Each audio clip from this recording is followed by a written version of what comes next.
Welcome to Great in the Sack, when misogyny leads to mayhem, with me, your host, Nicole Davenport.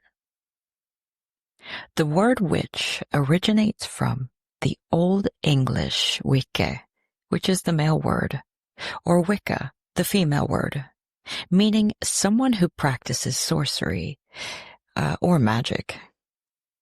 Over time, however, and especially through Christian interpretation, the word became synonymous with evil and heresy, particularly when applied to women.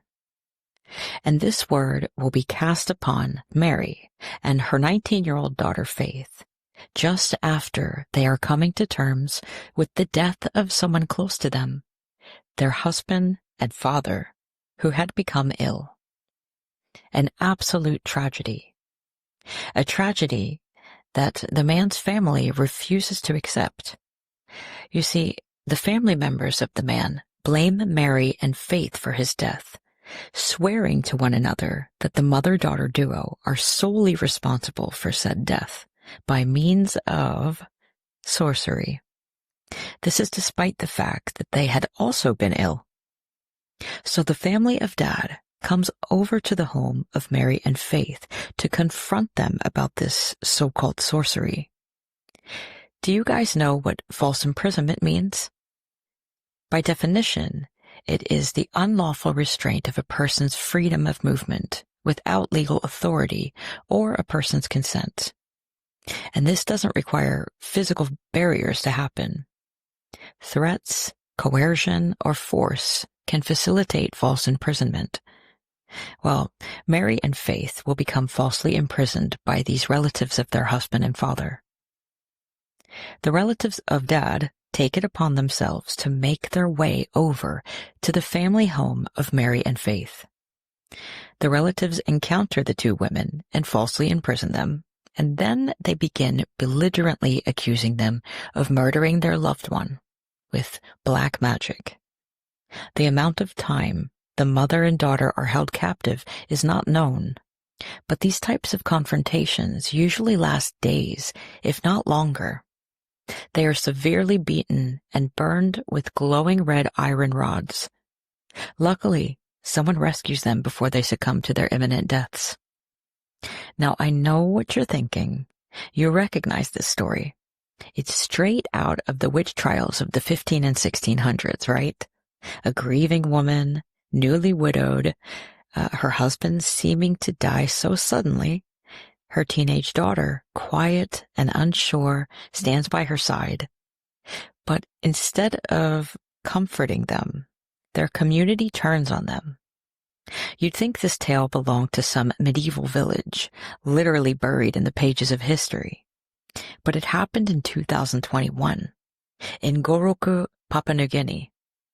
The woman's husband is believed to have died from COVID-19, and both the mother and daughter had also been ill. In areas with limited healthcare access, the pandemic has wrought waves of sudden death, fueling superstition and triggering a surge in witchcraft accusations.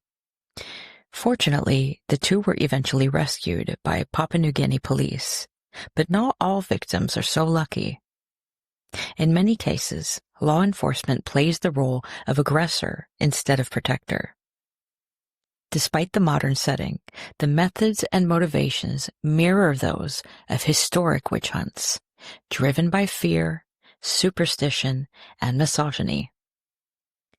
To highlight the severity of the issue, a 2019 report detailed the harrowing tale of a 7-year-old girl named Justice, who survived a brutal torture after being accused of witchcraft by her village.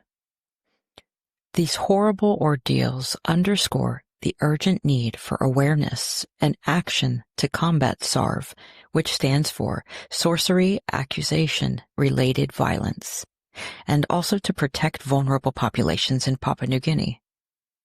And I gotta tell you guys, this isn't the only kind of witch hunt still happening today.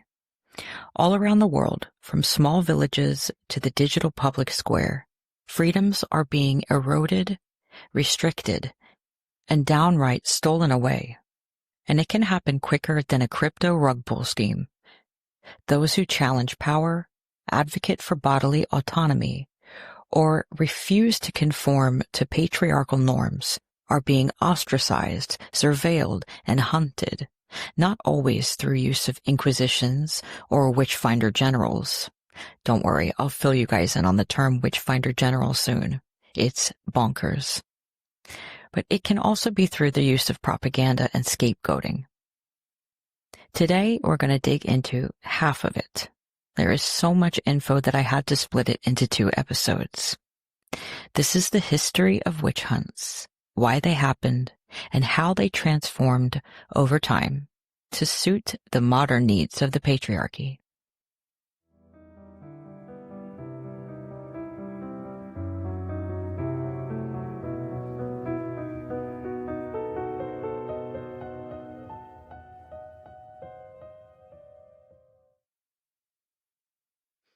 Content warning: discussions of violence, SA, and religious abuse. To truly understand the roots and purpose of witch hunts, we have to go way back before the 1500s, long before Europe's infamous witch trials. Ideas about magic, healing, and the supernatural existed in various forms across many different cultures. In ancient times, magic wasn't always tied to gender. Men and women alike practiced rituals, used herbs, and communicated with the unseen forces that governed life and death. Magic was often seen as a neutral force, neither inherently good nor evil, used to heal, protect, or invoke blessings. These practices were often seen as a part of a balanced spiritual world, rather than inherently suspicious. And let's face it, I'm sure people were happy to do anything that made them feel like they had a little more control over their own lives. In some ancient cultures, like those with rigid caste or class systems especially, individuals, including women who practiced magic, could still be viewed with suspicion. This was especially so if they wielded some type of power outside of societal norms. Witchcraft or sorcery accusations could be sometimes used to control individuals who stepped outside the accepted societal roles, enforced by patriarchy and, of course, later on, colonialism, whether that was a woman who was perceived too powerful or too outspoken, or anyone who seemed to threaten the status quo. The Hebrew scriptures, Exodus, Leviticus, Deuteronomy, were texts that warned against sorcery and prescribed death for those accused. By around 200 to 500 CE, the Talmud picked up the thread, outlining punishments for witchcraft, showing that the idea of magic being dangerous wasn't such an isolated concept. Fast forward to about 910 CE, when Regino of Prüm recorded the Canon Episcopi, a text that basically said, "Hey guys, people talking about flying at night and casting spells? Well, they're delusional. There are no real witches. Carry on." At that point, the church still officially taught that most stories of sorcery were fantasy, dangerous for the soul maybe, but not a literal reality. This skepticism held for a while. Medieval scholars like John of Salisbury, writing in the 1150s, doubted witches actually rode out into the night on supernatural missions. Even Gratian's canon law collections from around 1140 treated most sorcery stories with suspicion. But things started shifting. By the 1230s, the Catholic Church launched its official inquisition to root out heresy. A few decades later, in 1258, Pope Alexander IV opened the door even wider, declaring that sorcery and making deals with demons could be considered heresy too. Suddenly, witchcraft wasn't just a silly superstition anymore. It was a threat to the church itself. Through the late 1200s and into the 1300s, influential figures like Thomas Aquinas helped solidify the idea that consulting demons was outright apostasy. Meanwhile, charges of witchcraft started cropping up in political trials too, like during the destruction of the Knights Templar, where they were accused of heresy, sorcery, and devil worship. Christianity's dualistic view of the world, the old good versus evil, cast anything practiced outside the church's doctrines as heresy or sin. Women, particularly those in healing roles like midwives or herbalists, began to increasingly be viewed as tools of the devil. And speaking of the so-called devil, here's a small side rant about the concept of the devil. In early Jewish tradition, Satan, or Ha-Satan, wasn't the red guy with the pitchfork. He was more like an adversarial figure, or even a prosecutor in God's divine court, also sometimes referred to as the accuser. Think of the book of Job, where he's kind of just testing people with God's permission. The idea of a singular, powerful, personified devil didn't really become fully formed until later. During early Christian theology, when Christianity began expanding, there was a need to define the enemy in clearer terms. Having a scapegoat like Satan allowed early Christian thinkers to avoid blaming God for all of the horrors of the world: war, disease, natural disasters. You get the idea. This tracks with what theologians call the problem of evil. If God is all good and all powerful, then why does he allow terrible things to happen? One solution? Invent a cosmic villain who could take the blame. Okay, anyway, so suddenly these women who practiced anything outside of the church doctrine became suspect of witchcraft, even though their skills were once valued. This was seen as the alignment with evil forces in the eyes of a religion now set on dominating the spiritual and moral landscape. So, before witch became a death sentence, Europe was already burning. It just wasn't witches they were after, yet. Meanwhile, the Black Death hit Europe in the 1340s, killing nearly half of the population. People were primed to believe in hidden enemies conspiring against Christendom. Witchcraft accusations became a handy way to explain the chaos and suffering. These paranoid types of behavior are symptoms of power and control over its people. By the summer of 1428, the Valais region in Switzerland was consumed by witch panic. This is what seems to have helped ignite the broader European witch hunts in the centuries to come. A formal procedure was set. Being slandered by as few as 3 or 4 neighbors could lead to arrest. Even nobles weren't exempt. But relax, there were rules. Torture was only authorized if at least 5 reputable people or 3 previously executed witches accused someone.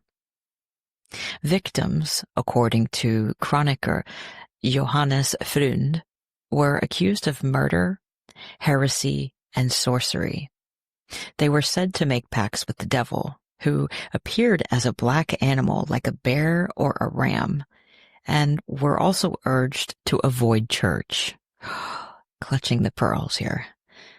Under torture, some confessed to horrific acts, from infanticide to cannibalism to infertility and crop failure and livestock ruin. Others supposedly described flying on enchanted chairs, meeting in basements for devilish Sabbaths, drinking stolen wine, and even transforming into werewolves. These trials established a pattern, a model, if you will, for extracting confessions under torture, evolving around what was referred to as witches' Sabbaths. The Witches' Sabbath was said to be a secret nighttime gathering where witches worshipped the devil, held grotesque feasts, danced naked, and performed inverted rituals meant to mock Christianity. They were accused of flying there on broomsticks, consorting with demons, like sexually too, in an extremely outlandish way, and pledging loyalty to Satan himself. But there's no credible evidence these events ever actually took place. Most of what we know about the so-called Sabbaths come from confessions extracted under brutal torture, or from the imagination of inquisitors and demonologists. The idea functioned less as a record of actual gatherings and more like a trip to Fantasy Island, and another witch hunt will come in Switzerland's near future. Compared to past witch hunts, the inner workings of witch hunts from here through the next few centuries will vary drastically, historians later piece together. A very notable victim of heresy accusation is Joan of Arc. Joan of Arc's trial and execution in 1431 serve as one of the most iconic early examples of religious and political power masquerading as divine justice. At just 19 years old, the French peasant girl was burned at the stake for heresy, cross-dressing, and witchcraft. Charges largely fabricated by English ecclesiastical authorities in retaliation for her military victories under so-called divine inspiration. Joan had claimed to hear the voices of saints, instructing her to drive the English out of France, a claim which, had it come from a man aligned with the right side of power, might have been exalted rather than criminalized. Her persecution was not merely a matter of theological disagreement, but of misogyny and nationalism even. In death, she was canonized as a martyr and saint, but only after the Catholic Church needed to rewrite the narrative that it helped create. The world changed forever in the mid-15th century when Johannes Gutenberg, an inventor from Mainz in the area that is present-day Germany, introduced the printing press to Europe around 1440. His invention, often called the Gutenberg press, was a movable type printing machine that revolutionized how information was shared. Before this, books were hand-copied, a process so slow and so expensive that knowledge was hoarded by the elite and the church, of course. But suddenly, with Gutenberg's press, ideas could travel fast, dangerous ones too. So what do you guys think the very first thing that was printed was? If you guessed the Bible, you are correct. Come collect your prize. Anyway, soon after that, the first salacious witch-hunting manifesto would be written. The, quote, Gutenbergers, end quote, those who embraced and spread this new printed world, helped fuel the fires of reform, rebellion, and yes, witch hysteria. The printing press literally distributed harmful, misogynistic ideologies at a new alarming rate. And that made it one of the most powerful tools of persecution and propaganda ever created. More on that soon. By 1450, papal decrees like Errores Gassacirorum were actively linking witchcraft to so-called heretical groups like the Cathars. Now let's briefly dissect this. So few heretics shook the Catholic Church like the Cathars. Flourishing in southern France during the 12th and 13th centuries, the Cathars believed in a radical dualism, that the world was a battlefield between a good spiritual God and an evil material one. To them, the church was bloated, corrupt, and obsessed with the physical world. They even rejected the sacraments, basically seeing communion as too extra, which pissed off the Pope.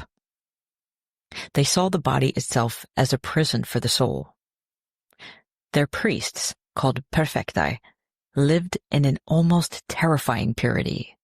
No meat, no sex, no possessions. When the church came for them, they didn't run. Facing torture, the Cathars calmly prepared for death.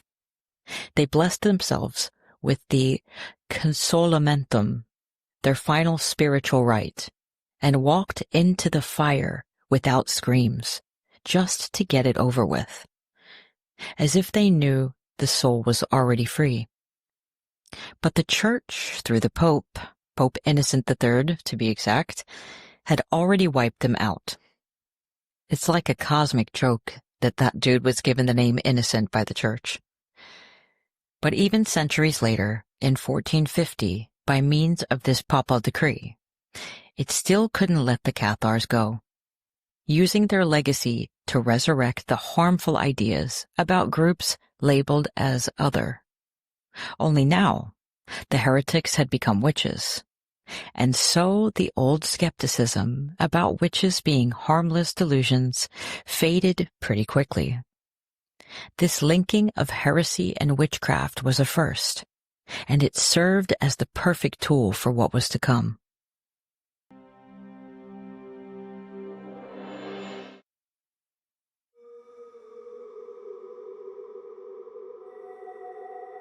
Exactly who the heretics were depended really on where you were.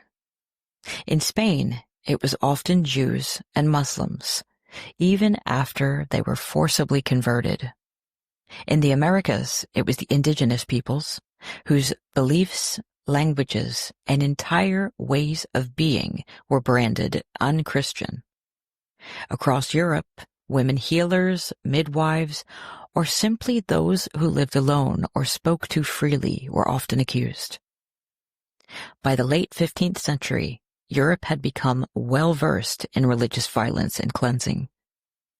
And one of the most infamous examples of these things was the Spanish Inquisition, launched in 1478 under Ferdinand and Isabella. Its original goal was to purify Spain of heresy, targeting primarily, as we already mentioned, Jews and Muslims who converted to Christianity. By the way, this was done forcibly in the first place due to, that's right, colonialism, that bastard child of the Patriarchy. But basically anyone suspected of secretly practicing their old faiths could find themselves burning at the stake.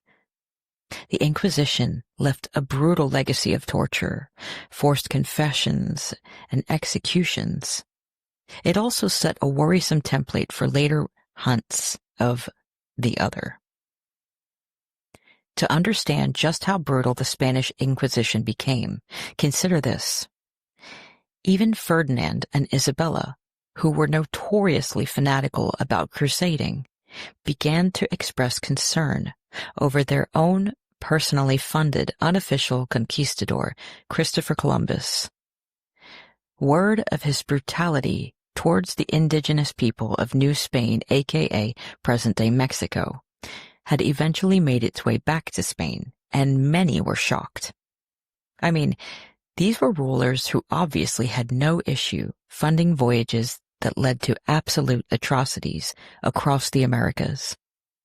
But Columbus himself, often sanitized in history books, left behind a legacy soaked in blood, initiating the transatlantic slave trade, mainly by forcing indigenous women and girls into sexual slavery, and overseeing brutal mutilations and massacres. And yet, even these monarchs, Ferdinand and Isabella, whose appetite for conquest seemed boundless, seemed to think Columbus's actions were becoming a bit much.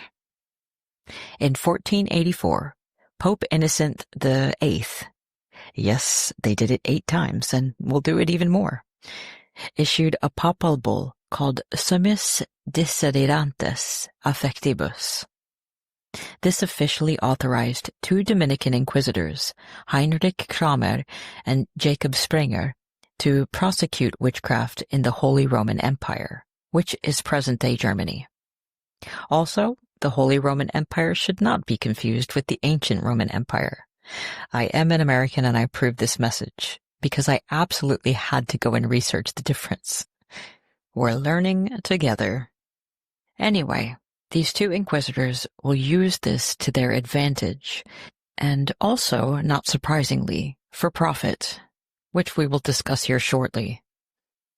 While the Spanish Inquisition rages on, let's go back on over to Switzerland, because even though they were separated by nearly 300 kilometers of rugged alpine terrain, a journey of up to 2 weeks by horse, mind you, both Valais and the area to which the witch-hunting ideas seemed to spread to, St. Gallen, were echo chambers for the same paranoid delusions.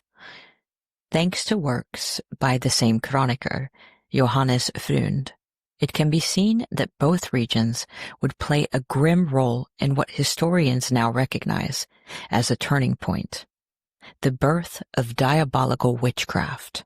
Sounds exciting, doesn't it? Before this, accusations were mostly rooted in the so-called popular tradition. Curses, poisoned food, spoiled crops, or stillborn animals even. But in 1428, in Valais, and just a little over a few decades later in St. Gallen, during 1465, something changed. The church and inquisitorial authorities began insisting that witches didn't just cause harm. They did these acts through the devil. In St. Gallen, Persona Gapifer was one of the first victims of this new and improved doctrine. She was initially accused of folk crimes, causing illness, perhaps attempting to snatch a child. She denied it all, though. Those who accused her were close to her, perhaps too close. It was her own husband and son-in-law who both lived with her. A neighbor also accused her. Eventually, and likely under torture, she confessed, but not just to harming children, also to consuming their flesh at a witch's Sabbath, presided over by the devil himself. No witnesses had even accused her of anything remotely so elaborate, but the brain reacts in strange ways to survive. Persona was executed by burning at the stake, but the real spark had already been lit, hadn't it? These trials helped formalize the very concept of the witch as a satanic conspirator, not merely a local healer or feared outsider, but a literal agent of hell. Diabolical witchcraft as an ideology was born here, and it would travel far and burn many. Armed with that papal bull, Summis Desiderantes, issued by Pope Innocent VIII a few years prior, Kramer and Springer, those two authorized inquisitors, published one of the most notorious books ever printed, the Malleus Maleficarum, or the Hammer of Witches as it translates to. They included that papal bull at the very front of their book, as if to show the Pope's support. But the Pope didn't authorize the book itself. He simply confirmed their power to conduct inquisitorial work. By placing it front and center on the book, Kramer made it seem like the Pope endorsed the book's contents. It was a clever, if misleading, move. By the way, Kramer and Kramer are the same person. Sometimes, apparently, I pronounce it differently. I have lived in Sweden for the last 13 or 14 years, so sometimes weird accents come out, though I imagine his name is pronounced Kramer. Heinrich Kramer, the primary author who we just spoke of, had already gained a reputation for his obsessive interest in rooting out witches, especially women. After a humiliating fallout during trials in Innsbruck, where local clergy dismissed him as unstable, Cranmer doubled down.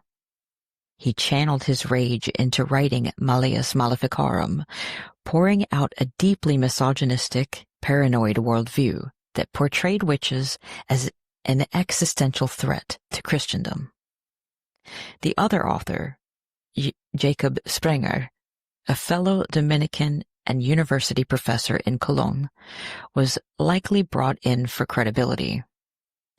Modern scholars argue that his involvement in writing the book was minimal or even symbolic at best. Nonetheless, with the illusion of papal endorsement and the growing fear of heresy and social unrest, the Malleus Maleficarum spread like wildfire, setting the tone for some of the most brutal witch persecutions to come. This manifesto was essentially a how-to manual on identifying, prosecuting, and executing so-called witches, laced with a heavy dose of misogyny. The Malleus taught that women were more likely to be witches because they were, quote, weaker in faith and, quote, carnal by nature, which was really just from the teachings of the church, let's face it.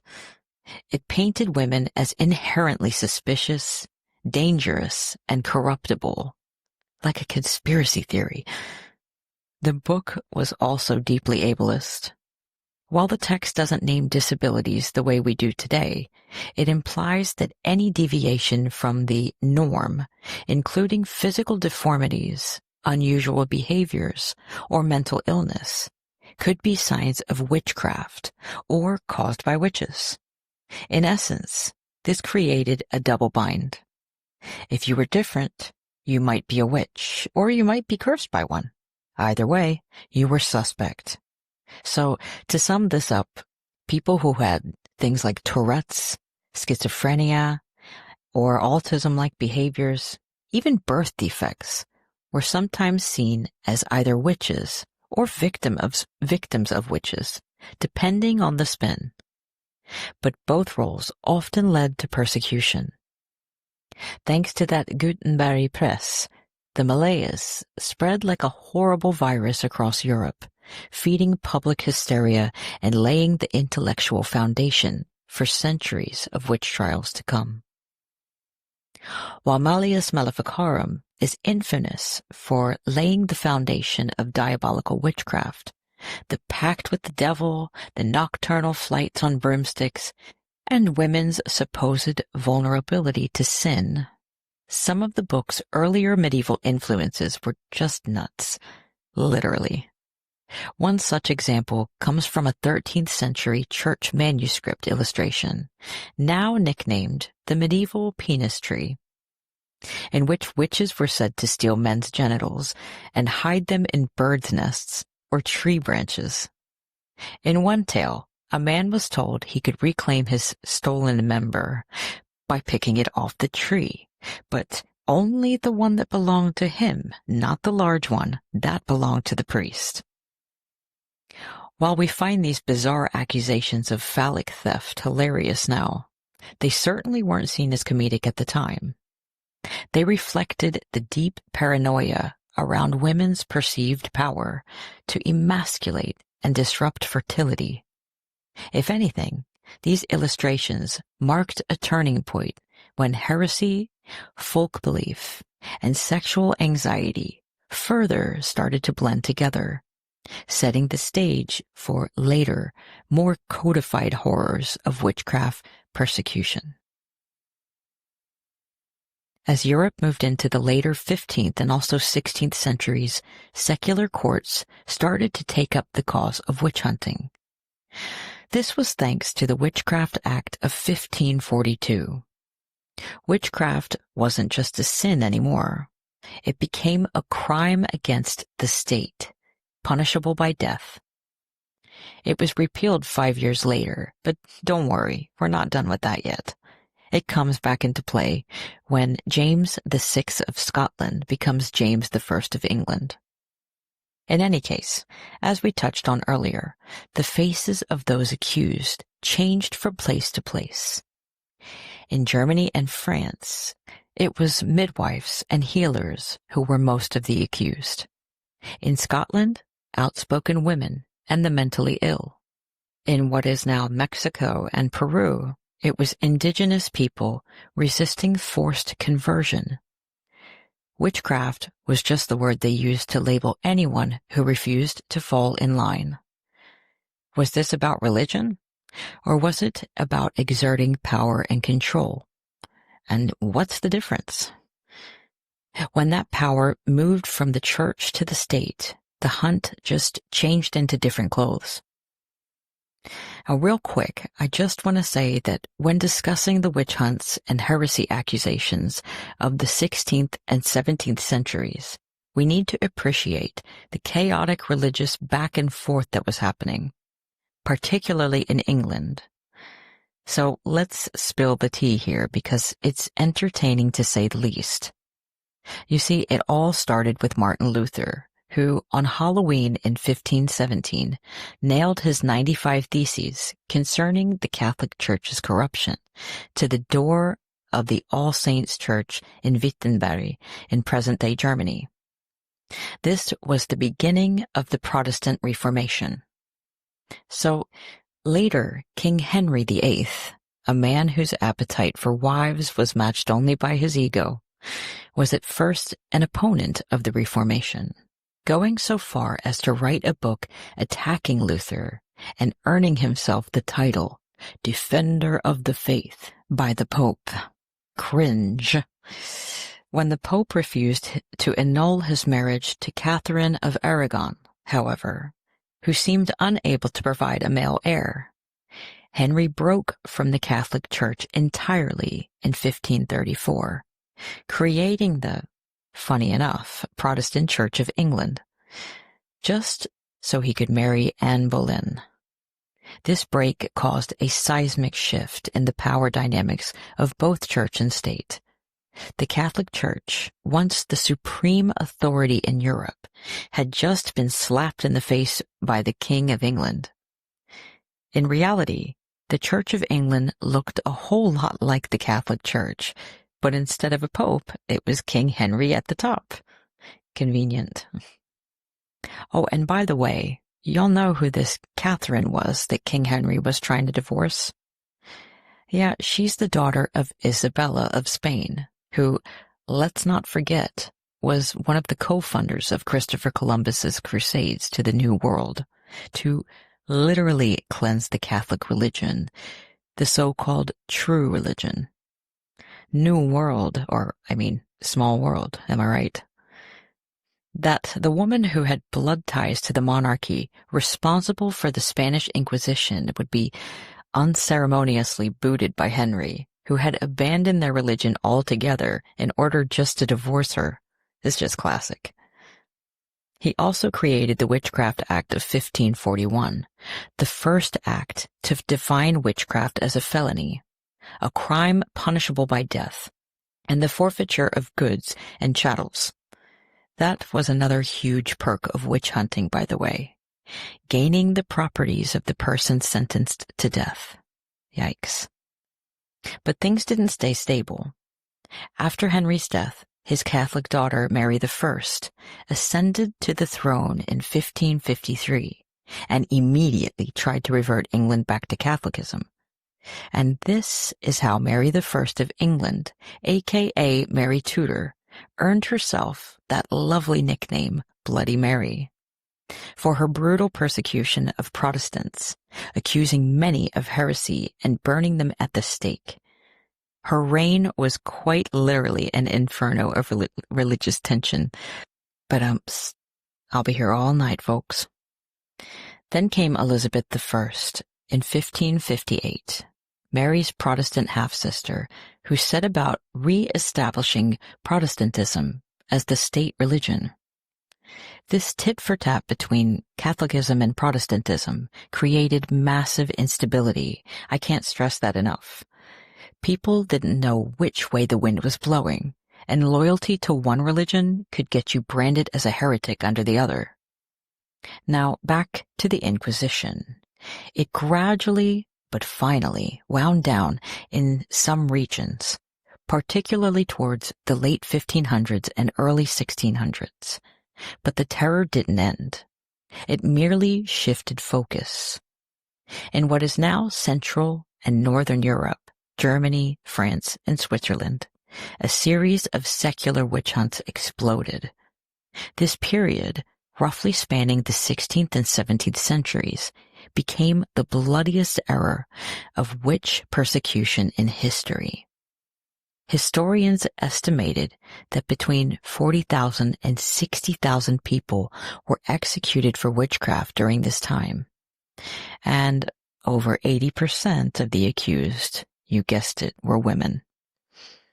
In 1552, Ivan IV of Russia, better known as Ivan the Terrible, issued the Decree of 1552, formally declaring that witch trials should no longer be under the Church's control, but handled by civil authorities. Now, it was the state carrying out these public spectacles of cruelty, embedding persecution even deeper into the legal system. Not everyone bought into the madness, however. In 1563, Johann Weyer, a physician to the Duke of Cleves, published De Prestigis Daemonum, which means the false kingdom of demons. Weyer argued that what was being called witchcraft was often just natural trickery or misunderstanding, and he was the first to introduce the notion that most accused witches were mentally ill or victims of superstition, not evil sorcerers. I feel like that's a fair assertion for the time. I'm sure they were quite disturbed after the extreme pressure and torture that those accused faced. Weyer's voice was radical for the time, especially considering that questioning witch hunts could easily get you labeled a witch yourself. The ultimate, no, you're a witch. His work would become an early flicker of resistance. Throughout the 1560s and 1570s, southern Germany, which again was then a part of the Holy Roman Empire, was especially gripped by mass hysteria and religious fervor, and would be for the next 100 years. It was one of the epicenters of the European witch-hunting phenomenon. Waves of witch hunts tore through small villages and towns, often sparked by little more than a bad harvest, a sick cow, or a woman just living independently without a husband. In a deeply patriarchal society, a woman's mere survival outside of male structures was treated as suspicious at best and deadly at worst. Unlike some other regions where prosecutions were more sporadic, the territories of the Holy Roman Empire, especially in areas like Bamberg, Würzburg, and Ellwangen, experienced sustained and severe waves of persecution that claimed thousands of lives. Southern Germany was marked by fragmented jurisdiction. Secular and ecclesiastical authorities often coexisted or overlapped, creating conditions ripe for inconsistent and highly localized enforcement of witchcraft laws. The Carolina Code of 1532, the empire's criminal law, allowed for the prosecution of witchcraft, especially when harm could be proven, and I'm using the term proven lightly here. However, it also included guidelines for using torture, which were frequently ignored or expanded upon by overzealous local courts. The tensions of the religious Reformation and Counter-Reformation played a critical role here. Some areas were Catholic, for example, Bamberg and Würzburg, others Lutheran, for example, Nördlingen. But the intensity of trials does not neatly align with religious denomination. Rather, both Protestant and Catholic rulers saw witch hunting as a means of purging sin and asserting moral authority during a time of religious upheaval. Yay! Two notable trials over this century-long period of intense witch hunting in the area of Germany and all over Europe are the Banbury witch trials, 1626 to 1631. These are among the most notorious. Under Prince Bishop Johann Greg II Fuchs von Dornheim, also known as the Witch Bishop, over 1,000 people were executed in Banbury alone. A specially constructed witch prison, Maleficehaus, was used to detain and torture suspects. Confessions extracted under duress often included accusations of attending Sabbaths, consorting with the devil, or causing natural disasters such as hailstorms. Now, I believe I pronounced this wrong earlier. The Würzburg trials of 1625 to 1631, which were conducted nearly the same time as in Banbury, led to the deaths of an estimated 900 individuals, including children and members of the clergy and nobility. These trials illustrate how the scope of suspicion could widen dramatically, ensnaring not only marginalized individuals, but also elites. Tensions were once again deeply intertwined with economic hardship. Periods of crop failure, plague, and war created fertile ground for accusations, it seems like every 20 to 30 years or so. As we know, witchcraft was often used as a framework to explain misfortune and to target socially vulnerable people, particularly older women, widows, and those who were poor or isolated. And one can really see how the belief in diabolical witchcraft, where accused individuals were thought to have participated in witches' Sabbaths and had pacts with the devil. This theology was promoted by theologians and inquisitors alike. It often elevated local concerns into perceived spiritual threats that warranted extreme measures. You see, in the earlier days of the witch hunts, think late 1400s into the early 1500s, accusing someone of witchcraft was basically like starting a rumor. No proof was needed, just a good story and enough people willing to gasp. That alone could get you killed. But once the state and the legal systems were able to infiltrate this religiosity around the mid to late 1500s, the court started demanding evidence. And so the invention of the witch's mark was born. These so-called witch's marks could be any of the following, really: a mole, a scar, a weird freckle, even a birthmark, all rebranded as damning proof of your deal with the devil. You might think this new requirement would have slowed the madness down, but no. It just gave authorities a new excuse to dehumanize and now sexually violate women, stripping them, shaving them, poking and prodding them in the name of justice. And sure, men were accused too, but let's be honest, nobody was lining up to inspect their private area for suspicious spots. It was women's bodies, again, put on trial, their natural aging process weaponized against them. More on that later. While we're talking about this weaponization of women's bodies against them, a tale literally as old as time, but forever worsening under the cult that lasted long enough to be classified as a religion, Christianity, let's also talk about the features of witches often depicted in fairy tales. The old woman wasn't just some fantasy creature.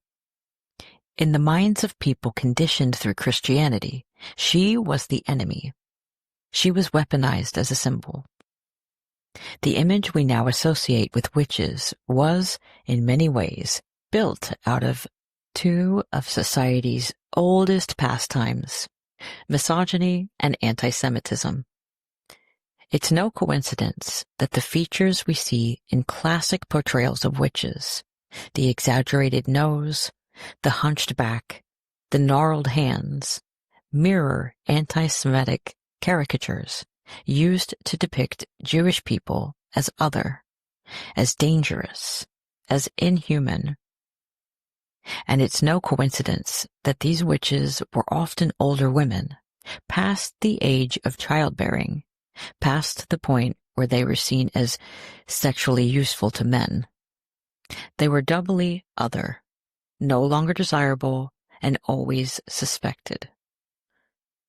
And speaking of fairy tales, think about Snow White, a beautiful young woman destroyed by a poisoned apple, handed to her by an old, ugly witch. It's not random. The apple is one of the oldest symbols of female sin, tracing back to Eve in the Garden of Eden.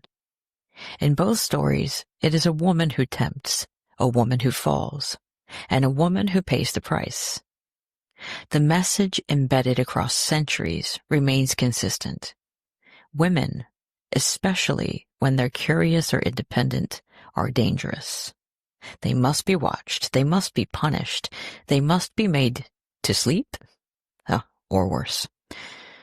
By the way, the fear of the other, the impulse to exclude, shun, or even destroy those who are different, is often treated like it's something natural, but it actually isn't.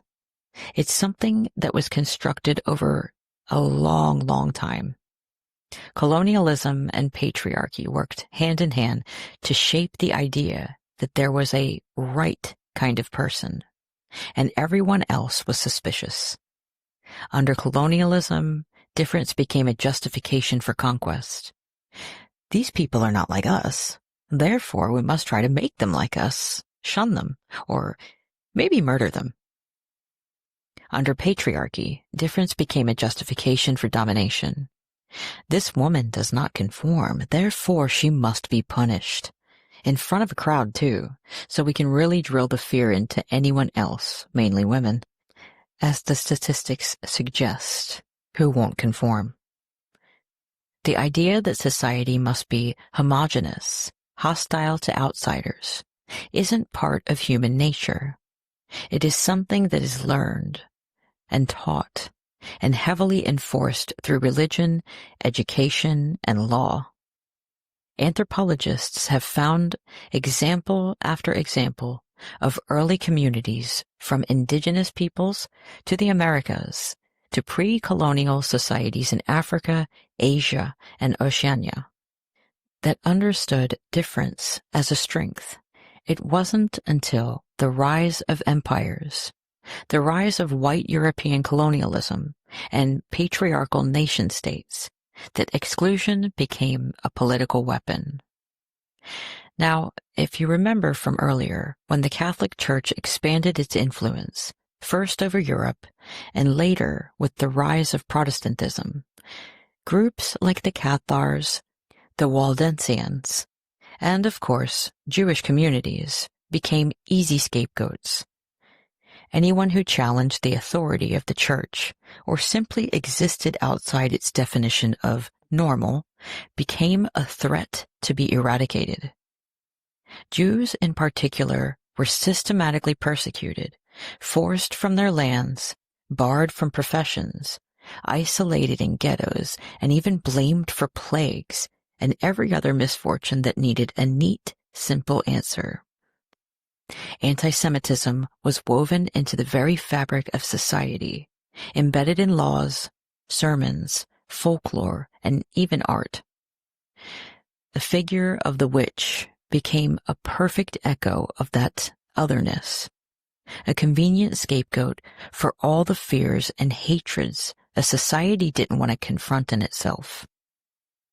Moving on from 1580 to 1650, the area that is now Europe spiraled into its deadliest witch-hunting frenzy.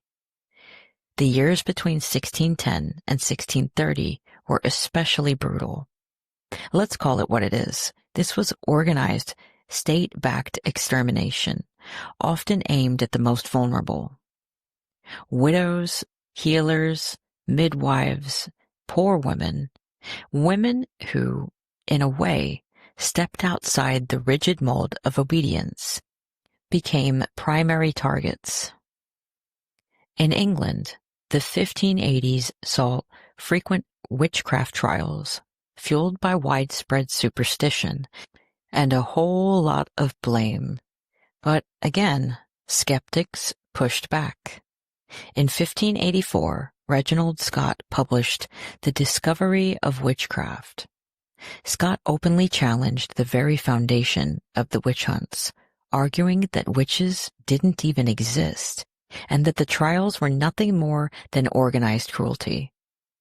His work was so controversial that King James I later ordered every copy he could find to be burned.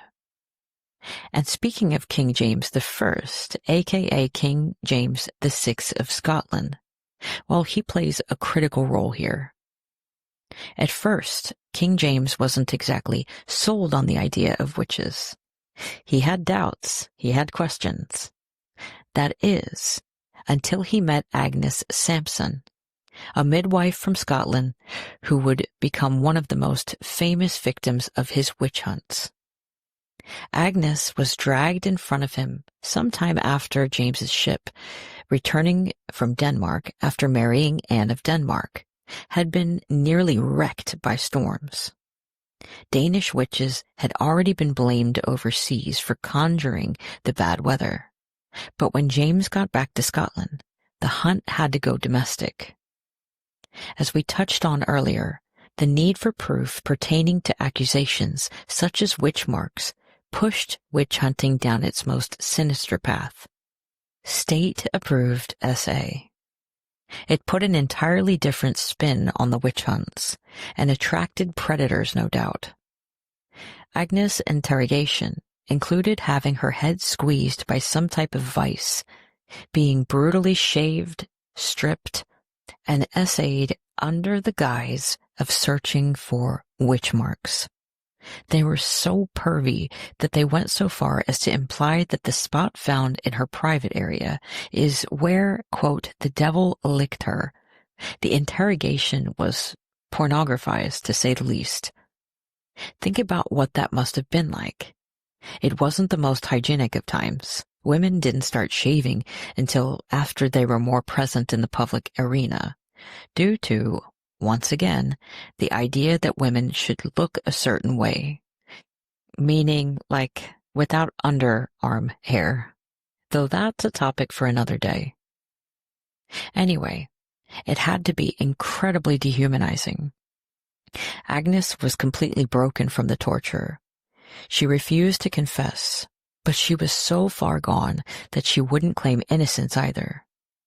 She whispered something to the king that changed everything.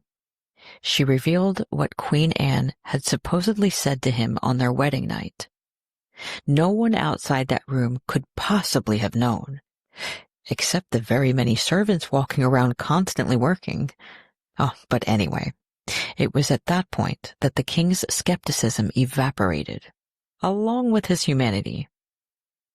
And then, plot twist, Agnes hinted that she knew intimate details about his disastrous sea voyage, implying that her magic, or her coven's magic anyway, had stirred the storms themselves.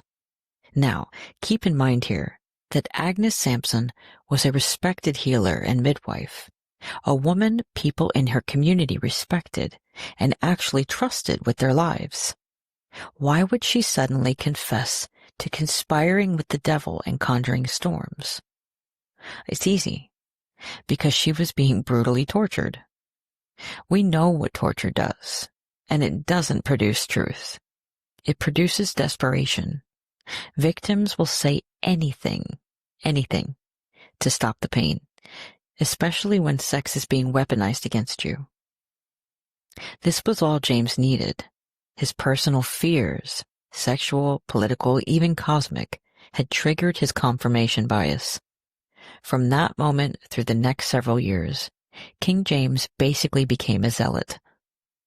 Agnes Sampson was basically tortured to death.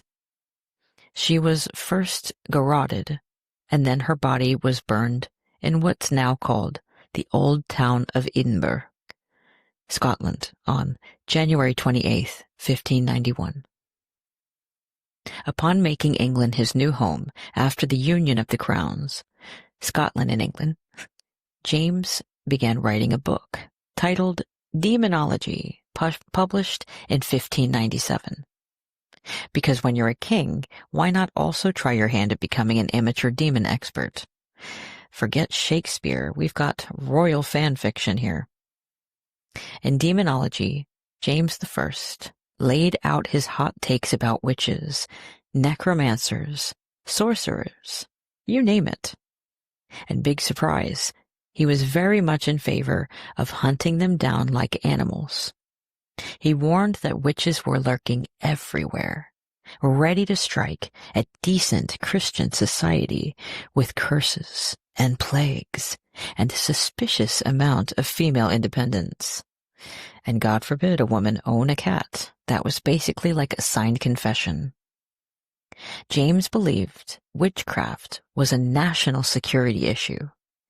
He painted witches as enemies of the state, going so far to say that witches commit treason. Treason against God for trying to harm him, the king, the chosen one. In short, King James wrote this little book and handed it off to society like, here's your manual, happy hunting. Call if you need anything. Demonology, the book, helped kill thousands of people easy, mostly women, midwives, herbalists, and the occasional unlucky neighbor with too many warts, maybe. One of the most infamous events during this frenzy was the Pendle witch trials in 1612 in Lancashire, England. Lancashire, I apologize if I'm butchering the name there, in England was considered a wild and popish, aka Catholic-leaning, area at the time, meaning it was already viewed with suspicion by Protestant English authorities. So witch hysteria found fertile ground there. 12 people, mostly women, were accused of witchcraft, charged with causing the deaths of 10 people through magic. 10 of the accused were hanged, 1 died in prison, awaiting trial, and 1 was acquitted. The accusations often involved confessions extracted through brutal pressure, a reminder that under enough fear and torture, anyone can be made to say anything. I realize a lot of these trials are starting to sound the same. There's a witch hunting act, and then comes all of the brutality. It's kind of the same throughout, but as I said earlier, different faces. At the center of the Pendle witch trials of 1612, there was a 9-year-old girl, Jeannette de Valais. What happened was that Jeannette, coached and weaponized by the authorities, stood up in court and accused her own mother, brother, and neighbors of witchcraft. Her testimony was devastating, calm, chilling, and in the eyes of the court, all the more credible coming from the mouth of a child. Unfortunately, it was thanks to her, or, well, her coaches, that 10 people were found guilty and hanged. But here's the really bonkers part. Years later, the same Jeannette de Valais, who had once been used as a tool of accusation, found herself accused of witchcraft. The court that had once praised her innocence now turned on her with the same savagery. Jeannette was arrested and likely banished or imprisoned, a grim reminder that in this world, survival was a coin flip, and no one was safe. By around 1616, King James began to quietly pull back from the fire he had helped ignite. By 1618, even a handbook was published for English judges on how to properly pursue and punish witches, giving legal gloss to what was essentially judicial murder.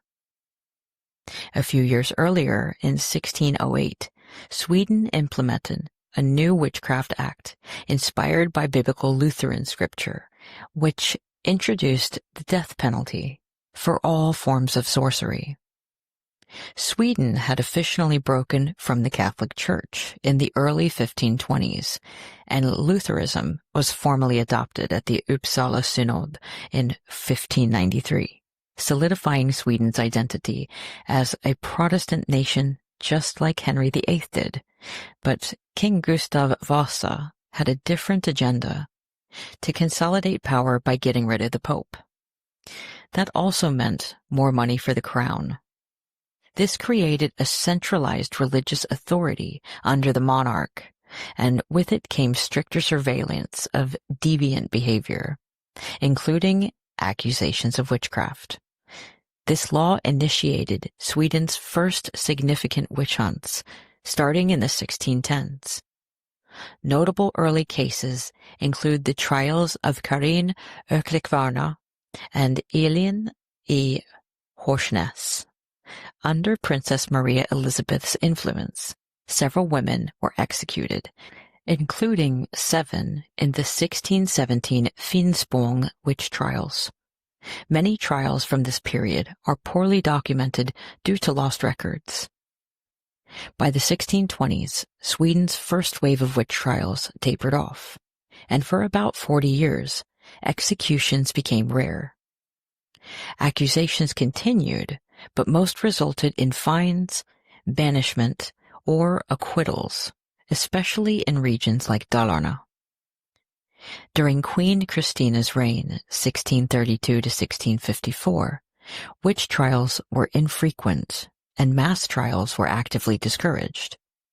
However, occasional executions still occurred, including 2 women in 1650 and another in 1653. Before the infamous 1668 surge in hysteria that was still to come, fewer than 100 people were estimated to have been executed for witchcraft in Sweden. By the time Galileo Galilei was summoned before the Roman Inquisition, yes, another Inquisition, in 1633, the Church's appetite for stamping out heresy was matured into a methodical enforcement. Galileo's support of heliocentrism, the Copernican model in which the Earth revolved around the Sun, challenged not only Aristotelian cosmology, but also the theological grip the Catholic hierarchy held over the interpretation of natural law. Though he attempted to reconcile his findings with Scripture, the Church deemed his work vehemently suspect of heresy. Forced to recant under threat of torture, Galileo lived the rest of his life under house arrest. His trial stands as a cautionary tale of institutional fear, not of evil, but of enlightenment. And like many accusers, heretics, as they're called, Galileo's crime was not sorcery. It was basically seeing too clearly. In the village of Pramnik, Poland, in 1634, Zofia Konstantia and Agnieszka Mikołowska were accused of causing damage to a mill and harming a monk through witchcraft. Despite the rural setting, the trial culminated in both women being burned at the stake. This case is particularly notable as it represents one of the few rural witch trials in Poland that led to executions. That very same year brought one of the most surreal witch hunts in history, the Loudun possessions over in France. A group of Ursuline nuns claimed that they were possessed by demons sent by a local priest, Father Urbain Grandier. Despite refusing to confess, even under torture, Grandier was convicted of sorcery and burned at the stake. Meanwhile, the possessions among the nuns continued for years after his death. The King James Book, demonology, was out there influencing weirdos left and right, and also his own 1603 Witchcraft Act, expanding the list of crimes punishable by death. This gave witch hunters like Matthew Hopkins, the self-appointed witch-finder general, the ideological gas they needed to keep fueling the bonfires. Matthew Hopkins, who gave himself that dorky little title, played a pivotal role in one of the most intense waves of witch hunting in England. And that's where we're going to pick back up next week. Next time, we'll finish up with the witch finder general, the Salem witch trials, and then we'll take witch hunting into the 20th century, like Nazi Germany, McCarthyism, the Red and Lavender Scare, and then into what it is today with the DEI hunts. Witch hunts are not just a part of history. They are reoccurring phenomena that revolves around patriarchy, resurfacing wherever there is instability in politics and a perceived idea of a woman having too much power or gaining too much autonomy. What are your thoughts about witch hunting so far? I hope you'll let me know in the comments. I appreciate every one of you who are listening. Thank you. Also, please rate the show and follow GITS on any of the socials except X. See you next time in the sack. Bye.